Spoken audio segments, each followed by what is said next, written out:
It started more like raging floods, only to end, or rather start ending predictably, like a trickle, if not droplets. A mind-boggling figure of 55 presidential aspirants has suddenly melted into a short list of 16. A list that is expected to thin out even further to the traditional single digit, and maybe finally the acceptance by all of the fact that the August 9th election was, is, and will be a two-horse race. But I could just be running ahead of myself on the census of horses. Stephen Kalonzo Musyoka is still very much in between, that is, in between running or not running, and in between being a horse or not being one. Either way, two chosen running mates are already 1 week into their running, and it has been quite a literal run for Azimio's Martha Karua and Kenya Kwanza's Rigathi Gachagua. Their temperature readings look good so far, and we will shortly be taking other readings that include heart rates and other Fitbits. And today, Thursday, the 26th of May, was that once-in-a-year day of prompted national good manners. I apologize if I got that wrong. I meant the National Prayer Breakfast. Pray for us. The news gang is here. All right, let's get into our conversation, and it is definitely on the prayer breakfast. So let's listen in to the word from the religious leaders. In a moment, when that is ready, we're going to hear from those leaders on how that went. Ladies, gentlemen, that is where I'd like us to begin. Linus, let me start with you. We were well behaved, at least this morning. That's true, very well behaved, because that is exactly what we do every National Prayer Breakfast Day. And you know, there were all these nice things about our country, the speeches, the forgiveness, the handshakes, all those things do happen in the National Prayer Breakfast.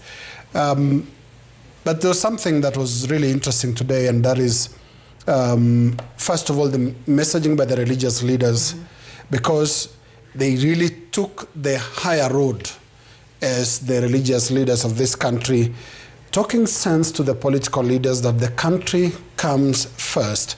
The transition was under discussion, and you know, I don't know whether we are ready to listen to the Archbishop of Nyeri, Anthony Muheria, or Lesapit, the Archbishop of the Anglican Church, and also one of the other religious leaders that spoke. I don't know if we're ready with that. We'll get to that in a moment.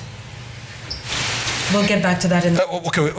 Okay. But look, there were, again, the National Prayer Breakfast always have these political undertones. It is a prayer with politics somewhere in the surface. And it started by just even how the sitting arrangement was. Yeah, we'll get to that in a moment. I'm told we have that ready, so we can listen to the religious leaders. Okay. Then we can come back and you can talk about that.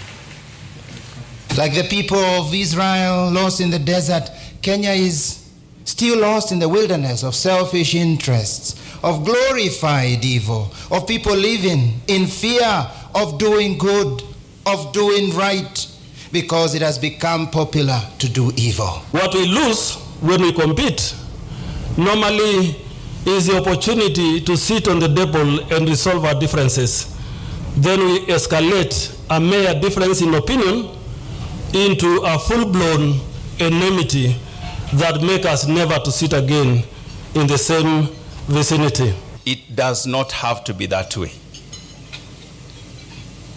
Elections in this country can become simple transition times when we move from one leadership into another, like happens in other nations. And so, you know, Linus, as you were saying, the religious leaders really, took the high road and read, the Riot Act in a way only they can. And you can hear from the religious leaders there. You were carrying on with that. And this is something one would wish to hear every Sunday. Yeah. This is what one would want to hear the religious leaders doing more frequently. because it actually enforces some good behavior. Because you could see even the tone of the politicians that spoke today was largely guided by what the religious leaders had to say. Yeah, and it was pretty brief, wasn't it? I mean, you know, for even the religious, for the political leaders, they sort of took cue from the religious leaders. Short speeches, shorter than I think we've seen. Oh yeah, and I think that ought to be the situation. In such an environment, it is important to stick to the topic, and the topic is national prayers. This is a polarized political environment. I mean, it's a fact. We are counting days to the general election. And so you want a scenario where people will get an opportunity to pray, put the country in prayers. Otherwise, if you go the route of politics, then the whole event loses meaning. There was a bit of that subtle politics. You could tell, even the seating arrangement, as LK was alluding to, you could clearly see, you know, political undertones therein. But I think the religious leaders have started to find the real space of the religious leaders. Recently, in the recent past, they have been saying some very profound things. And I would single out Archbishop Anthony Muheria. He's been on a roll. He's saying some very important things. I remember when we were in Othaya during the burial of Mzee Mwai Kibaki, yeah, he said something that I found very, very prominent, very good, that this season, we need mouth sanitizers. And he had a point, because we're coming from a space where the sound bites, the speeches by the politicians have been very toxic in such a way that polarizing the nation. And so I wish the religious leaders had found their space a little way too early. Why do I say so? Because, look, in the last, let's say 5, 6, 7 years, and we're also as guilty as charged. Every Sunday, we've sent crews to churches, not to go and tell the message of the religious leaders, but to go and tell the message of the political leaders who have taken over the pulpit. And I would think there is space for the religious leaders and there is space for the political leaders. The very same way religious leaders don't come to address political rallies, I think it's the same principle that should be used by the religious leaders to safeguard their space and make it quite tight for themselves, such that political leaders will come to church just like doctors, like teachers, like journalists, like nurses, like police officers, like everybody else who goes to church, and you don't get an opportunity to address the congregation as a journalist. Do you, Yvonne? I don't think we do. No, I hardly haven't. It's been 19 years of this tradition. Yes. And obviously the last one for this presidency and this administration. Your thoughts? Oh, my thoughts. Yvonne, something I'll just like to pick up from what Gachuri said before I continue, is that over the years, and Linus, when he's going to give us his history lesson at some point, the church and the religious leaders have played a big role in terms of the politics of the country and giving direction when needed. During the time for the scramble for multipartism, the second liberation, 92, 97, throughout, even 2000, we used to have those voices of church leaders who used to speak out and call out the leadership of the country, call out the politicians, and sort of provide direction for those who go to churches and places of worship looking for now that guidance. And we haven't had that, as you said, for a while now. And it seems like it's coming back because the voices of the religious leaders are very strong. And they do make a difference in people's hearts and minds when they speak out, because they speak out from a place, I think, of purity, of religious belief, and of guidance. Huwa hawazungumzi na ubaya. Now, today is actually the 20th. It is the 20th. Are we on the 20th or the 19th? I think this is the 20th. 19th. It's the 19th. It is the 19th prayer breakfast. And I don't know why, for some reason, I remembered the one in 2021, when you talk about the sitting positions today, where the president was seated with Chief Justice Martha Koome and I think the Attorney General. And then Deputy President William Ruto was on a different table with the two speakers of the two parliaments, the National Assembly and the Senate. And both of them, we can say, are in the Kenya Kwanza camp with the Deputy President, kama walikuwa wamegawana according to unaunga mkono nani. But I remember in 2020, we did not have the prayer breakfast because of the COVID-19. But I distinctly remember the 2019 one, where we even had Salva Kiir as a guest of honor there. It was bigger at the time, and it was a year after the handshake. But I keep remembering what the Deputy President said. Nimetoka, nisikudhania kwamba mtoto wa maskini kama mimi nitakaa kwa meza moja na rais, mtoto wa rais wa kwanza wa nchi hii ya Kenya. And the camaraderie and the laughter and the mood there was totally different. Kulikuwa na urafiki, even though it was around a year after the handshake. That's one. Two, tuliona hayo na tukaona pia apology. I don't know if we can listen to that soundbite, Roba. The one for the, oh yes, we still have the soundbite coming. The apology, Gachuri and Linus, naomba msamaha, na pia nawasamehea wengine. There are those who will say, msamaha unapasa kuwa private of sorts. Kama nakuomba we msamaha Gachuri, I'll come to you and tell you, Gachuri, nilikukosea. We should do it in private. To not kwa mahadhara. But that was how he felt today. And he spoke and said, naomba msamaha. Not just maybe to what he says because of anything he may have done to the president, but almost felt like for any shortcomings that us as a government may have had to the people. I think that was really unexpected and very, very interesting. Linus? Very interesting turn, but not surprising, considering that the National Prayer Breakfast has also seen a lot of political posturing. I don't recall which year exactly, Francis, if you remember the big hugs where Kalonzo Musyoka, Raila, yes, and that is after the very bitter 2017 presidential election that was followed by a petition that then saw the nullification of the presidential election results. So many things that were happening at the time. But there is something that Martha Karua said today, which is actions, words and actions. Words and actions. Because basically that gap is still huge when it comes to the National Prayer Breakfast. What politicians say and what they actually do is very, very different. The Deputy President purportedly asked for forgiveness from the president. And we do know it's almost been public, really, that some of the grievances the president has had against his deputy president is the constant attacks on the government, constant attacks on the president that he has carried out. But remember, moments after the asking for forgiveness, he was back in Mombasa talking about the port and talking about Mabonyenye who have taken the port.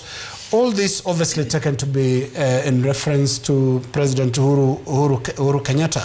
So that gap is so huge and alive that sometimes the gap between the prayers and the politics is so huge in our National Prayer Breakfast. Yeah, so let's listen to, just an illustration of that, the Deputy President asking for forgiveness, as you'd alluded to, and we can come back.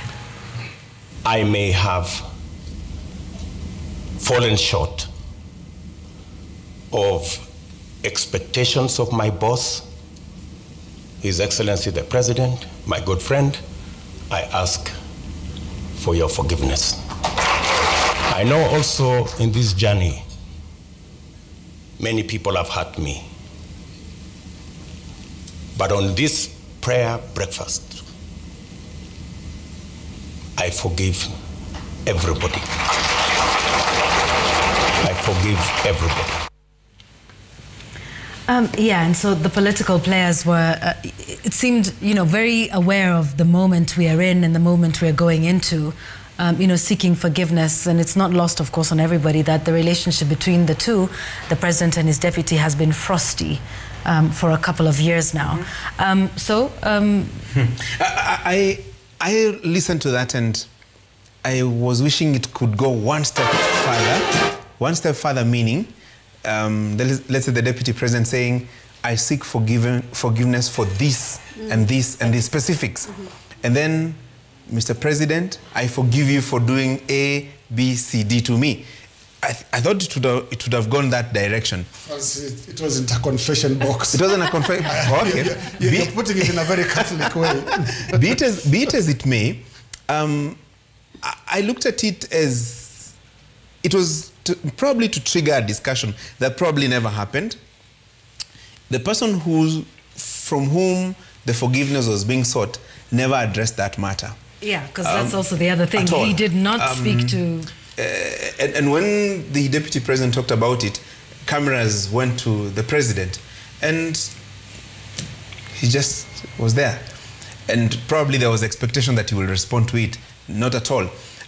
Goes to show you that it's obvious the relationship between the two is at its very worst.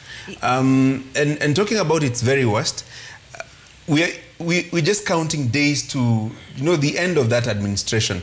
And I think it's a scenario where the future president and deputy president will have a lot of lessons to learn from President Uhuru Kenyatta and his deputy William Ruto. Probably not on how to conduct a joint presidency, but how not to conduct it. Because there are quite a number of things that have gone wrong as far as the relationship is concerned.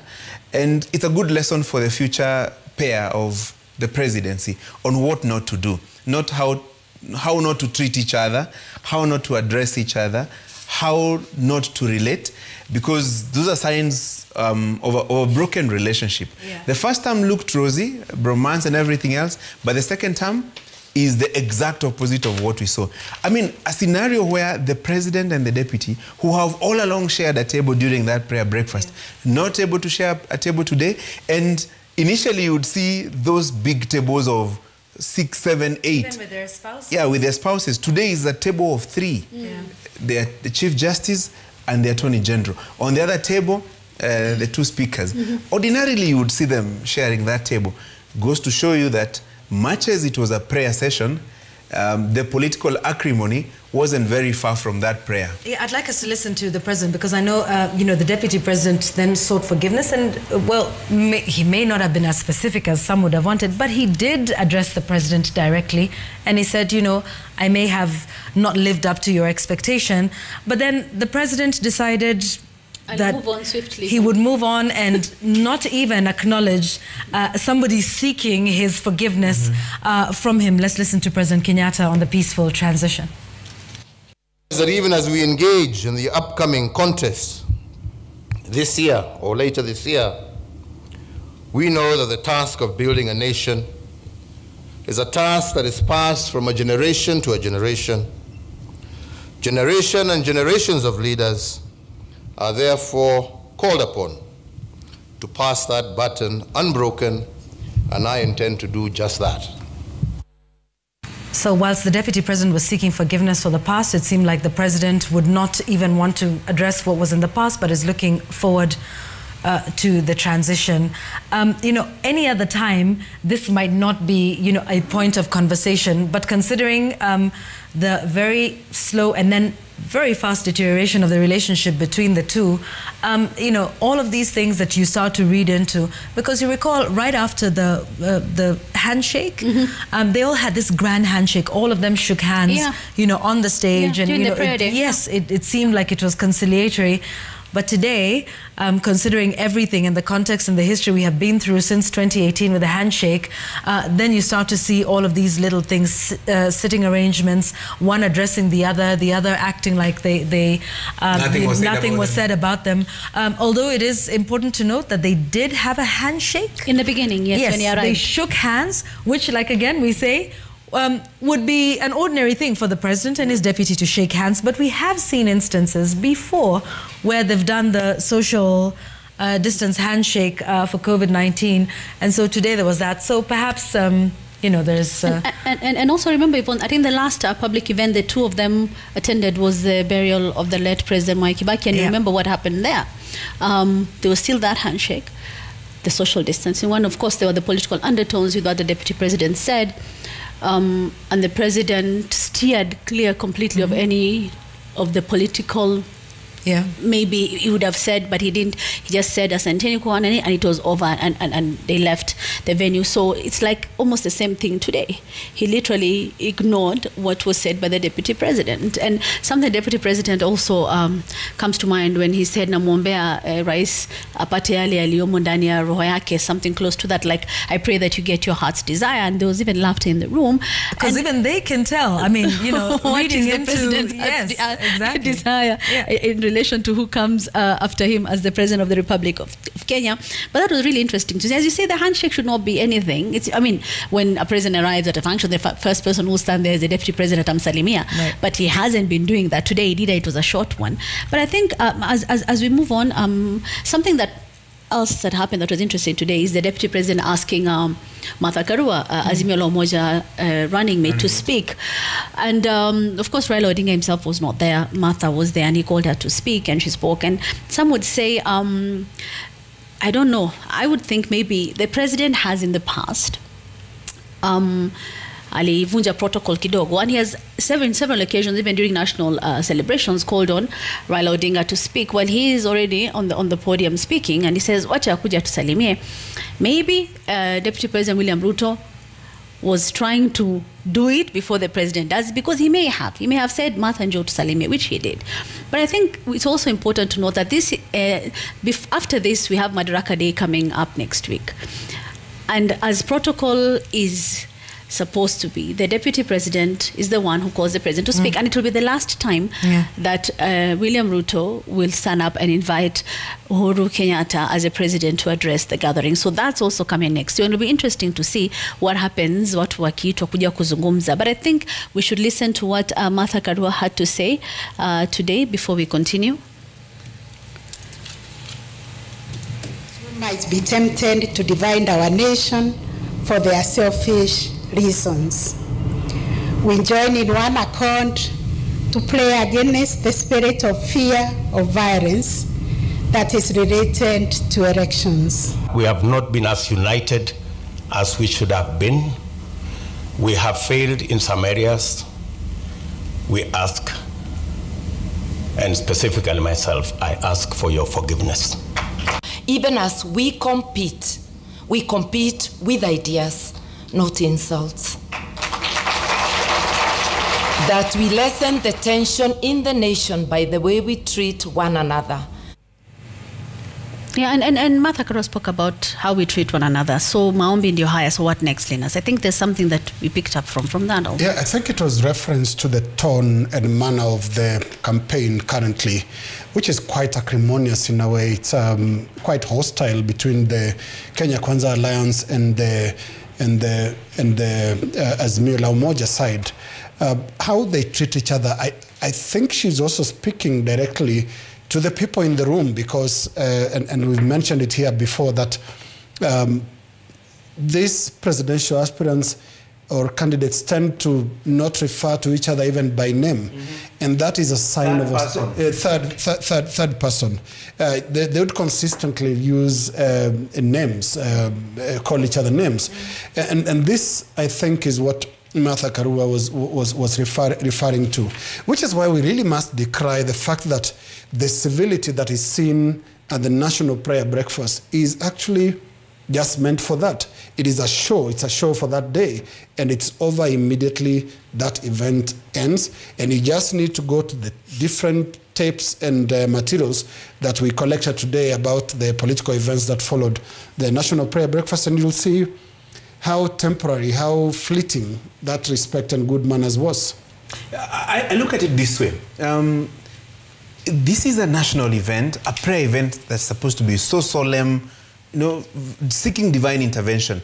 But unfortunately, what carries the day, the prominent feature of the show, is normally the sound bites, the sentiments expressed by especially the political class. Listening to Martha Karua, it would be obvious, you would know who was the target of her sentiments. And to a great extent, I would see a scenario where she was directly attacking the Deputy President. And on the other hand, the question about President Uhuru Kenyatta's retirement has been part of the political discourse out there. I mean, you've had claims like he's hanging on to power, he wants to succeed himself, He was pushing for BBI to create the position of a prime minister to stay on. And the president now getting an opportunity yet again to say, I'm looking forward to my retirement. And it's like a national event, a prayer breakfast, where the political leaders are given an opportunity to respond or clarify a few things that have been said on the political front. And I think, much as we appreciate the political environment that we are in, and probably one would assume that such a solemn event would be devoid of politics, the reality of the day is that it is unavoidable. And everything that will be said is interpreted, analyzed from a political point of view. See what happened as soon as Mother Karua finished her statement. The ladies in the House, a majority of them from the Azimio team, stood up in applause. I mean, that's a political statement. You could tell it. And similarly, you remember even when the Deputy President was speaking at Nyayo Stadium during the funeral of service of Mzee Kibaki, and even in Othaya, the cheering was a political statement. So these very solemn events, but have a political leaning to it. So some of the things that happened, you wouldn't be surprised that they happened, because that is the environment, that is the political environment and scenario that we find ourselves in. That's right. So we'll wait to see what happens during the 20th prayer breakfast, which will be next year with a new administration, whichever way the election goes. That's coming up in now, what, 73 days to go? Days, yeah. So that will be an interesting one to see, and obviously trying to heal the rifts that have been brought about by the election. All right, all of them praying for a transition, someone praying for retirement, you know, to go into the sunset. We shall see how all of this goes next year. The bigger one will be Madaraka Day next week. You can expect a lot of action. Oh yeah, now for there, yes, there'll certainly be a lot of fireworks. I mean, I just sort of felt though like this prayer breakfast sort of snuck up on us. Was I the only one? It didn't seem like it was just, okay, so here it is. And then it also wasn't as, anyway, and you know, last year it was very low-key because of COVID. 2020, yeah, it didn't happen. It didn't happen. Yeah, I kind of feel like there's been a slump, but we shall see if, you know, it picks up again in terms of momentum and importance. I don't think it is a dip. I like what I saw today, and that is the coming to the stage by the religious leaders. They took command, and their messages were very, very powerful. Their body language was very, very strong. They were very polite, but in manner of saying, you guys, you've not been getting it right. If you proceed that way, you'll destroy this country, and we don't want you to go in that direction. I think going forward, if the religious leaders can take it up from here, this is how it should actually be. The politics was submissive to the messages from the religious leaders. But then again, there is the need for continuity in terms of just the churches, the religious leaders strongly messaging consistently on what should be described as value-driven leadership, things to do with integrity and things to do with the general direction of the country, which is what you saw what Archbishop Muheria was talking about, what Bishop Ogindo was talking about. They are all really very thematic on the big picture.